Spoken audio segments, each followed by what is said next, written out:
Push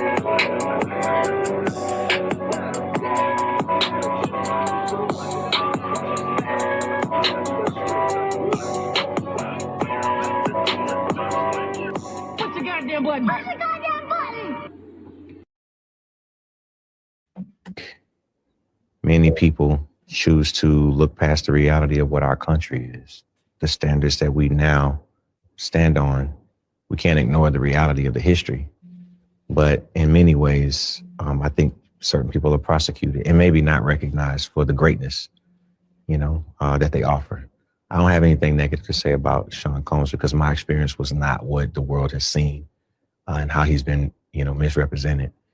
I'm not saying that every man is perfect. I'm not saying that all of us don't have flaws, but I can't, with any sense of humanity, not recognize the valuable contributions that this man made for us as Black entrepreneurs, for us as businessmen, for us as people who transition, culture and ideas into something that's tangible and becomes business. So many people benefited from what he created.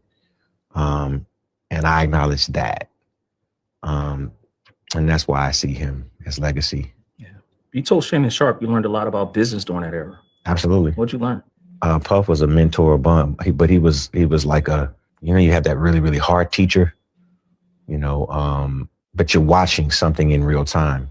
I think that the idea of the level of discipline that came with that time in business, especially in an era that was trying to prove itself culturally in hip hop. Now you can't turn on the television and not see the influence of hip hop. That's right. But the people who actually made that appropriate and are the forefathers are people like Sean Combs.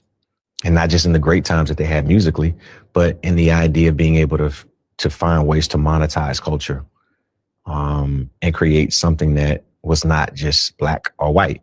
It was green. That's who I see that man as. And that's what I choose to remember.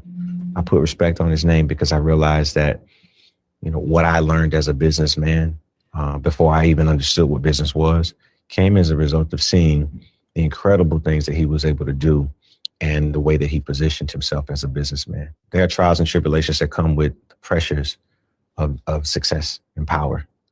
But what we choose to do with it is what I hope that you see with me and hopefully all the people that I'm involved with. I mean, I heard a whole lot of nothing. Just politics, just protecting your friend. That's all I heard. I didn't hear nothing about the Justin Bieber thing. I don't really care about it. Before y'all even say, well, why you shut up? Just scroll by. It's not that deep. I wanted to address this clip right here because the caption was hella misleading. This should have been titled Usher dodges the questions that the people want to know about. They want to know what's up with you and Justin Bieber. They want to know how you feel about Diddy and everything that he's been sentenced for and accused of. That's what people really care about. You being one of the closest, you would have that perspective. Me personally, I didn't really anticipate that you would say anything negative about him. Why would you? You're still connected to him. You're still intertwined with that brother in more than one way that we could ever imagine. So clearly to me, you're going to go out of your way to make sure that you don't highlight the negatives. And just for the record, yeah, we all mess up. We all have our stuff. But if you were really a real friend, you would hold them accountable just as well as highlight all of their positives. When you said people forgot or they don't celebrate him or whatever the hell you said out your mouth, you know damn well that's a fucking lie. You wealthy people, all you do is get celebrated. All you do is get worshiped. All you do is get promoted and overly analyzed and giving all types of celebrations. What the fuck is you talking about? The award ceremonies are a clear example of that shit. Social media is a clear example of it. Somebody highlighted something in the comments, and I was like, you know what? That's right. Nobody speaks about that shit. But it makes sense why you wouldn't say nothing negative about him, because shit, weren't you not too long ago in a whole bunch of stuff involving herpes and spreading that and all that shit? But people swept it under the rug and nobody hasn't. I get it. Now I understand.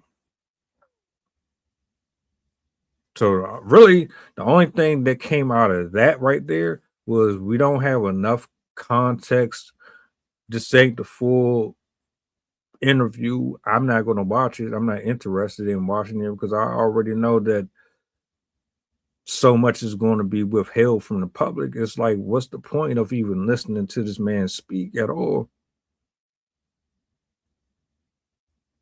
Interviews like these with folks who are controlled or nah. But I appreciate you saying something, I guess. What do y'all think? This is part 3. There was a part 1 and 2.